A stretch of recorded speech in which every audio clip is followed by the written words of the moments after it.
Hello everybody, welcome back to the channel. My name is Brianna, this is Coffee, Books, and Bullet Journals, and today I'm going to be talking to you about the books I might read in November.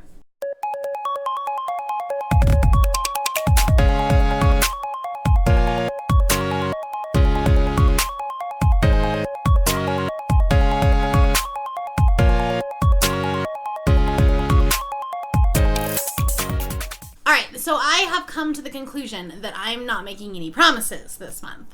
Let's just say that. Because I made a whole bunch of promises in October and I didn't follow through with pretty much any of them. And that was because NaNoWriMo just kind of went full steam. I was prepping. I was like, I don't know how people read and also work on a book at the same time. I don't know how that happens. But I have a couple of books that I do want to read. Most of them have audiobooks, which will be perfect because I can listen to them while I'm driving and things like that. The first book that I want to talk about is actually the group book for the Literary Alliance, and that is going to be taking place November 11th through the 17th, I believe. I will have all that information down below and how you can figure all that out if you would like to read it with us. And that is Red, White, and Royal Blue by Casey McQuiston. I figured this was kind of fitting. I know it's not an election year technically, but politics, November, it just kind of all goes together. So also I match. I also have a lot of pink books and I did this completely unintentionally, but anyways, so we will be reading this with Crystal and myself, and I will also be looking for 1 to 2 co-hosts. If you would like to participate in the live show with us, let me know, and maybe that'll happen.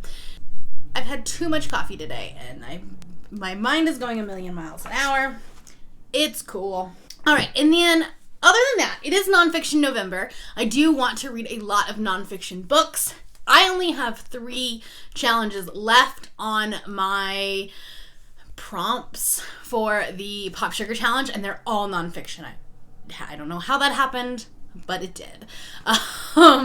So I kind of left them, I guess, for November. So those 3 nonfiction books I will be reading. I'm really excited about them. The first one will be The Diary of a Young Girl by Anne Frank. I don't think I've read this since I was in middle school. So I'm hoping that it will go really fast because it's diary entries, and this is one that I'll have to physically read, but it'll kind of do some breakup from my writing because it's a completely different genre. There we go. The second one is Scrappy Little Nobody by Anna Kendrick. This is Anna's memoir, and this I do know is an audiobook. She narrates it, which I love it when people narrate their own memoirs. I just feel like there's an extra level to that. But I loved Anna Kendrick in Pitch Perfect and Into the Woods and pretty much everything she does. She's a really funny person and just really sweet, and I'm hoping that her energy and humor and stuff like that, everything goes into this book. So I'm excited about it. The last book that will kind of finish out my Pop Sugar Challenge is Becoming by Michelle Obama. I've heard nothing but good things about this book, and I don't know why it's taken me so long to pick it up, but I will definitely be listening to it on an audiobook. It's on Scribd. I am so excited to start this one, and we'll see how it goes. The last book that I would like to read in the month of November is Big Magic by Elizabeth Gilbert. This is Creative Living Beyond Fear. This is a nonfiction book. It's written by the same person as wrote Eat, Pray, Love.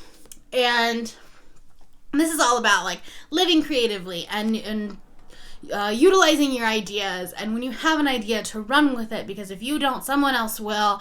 And it kind of goes along with the theology of ideas are like actual entities, and so if you don't bounce on an idea and start writing or start doing whatever it is that idea is, that idea is going to go to someone else, because that idea is going to happen. Doesn't really matter who does it. So this is something I read it a few years ago. I want to say back in 2017, and that's what inspired me to start writing in the first place. So what I'm hoping that this will do is about midway through the month, when I'm kind of feeling slumpy on my writing, that this will kind of inspire me to, revitalize, rejuvenate. That's kind of going to be my like mid-month slump, get out of a slump book.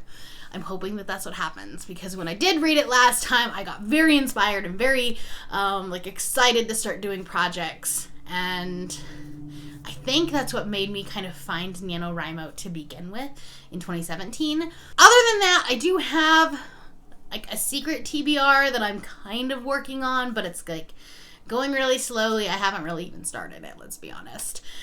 So I don't know. I don't want to like put that into the universe that it's going to happen this month, because I don't know that it will.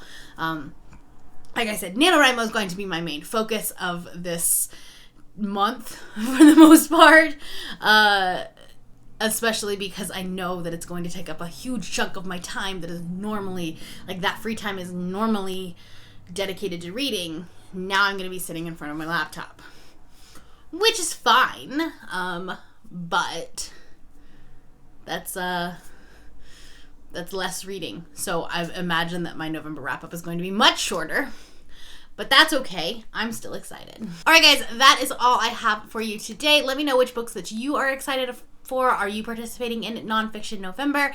If you're new here and you have not yet subscribed, there's a little red button that you can do so down below the video, and all of the links to my social media will be in the description below if you would like to be my friend on any other platform. Thank you all for watching, and I will see you later. Bye.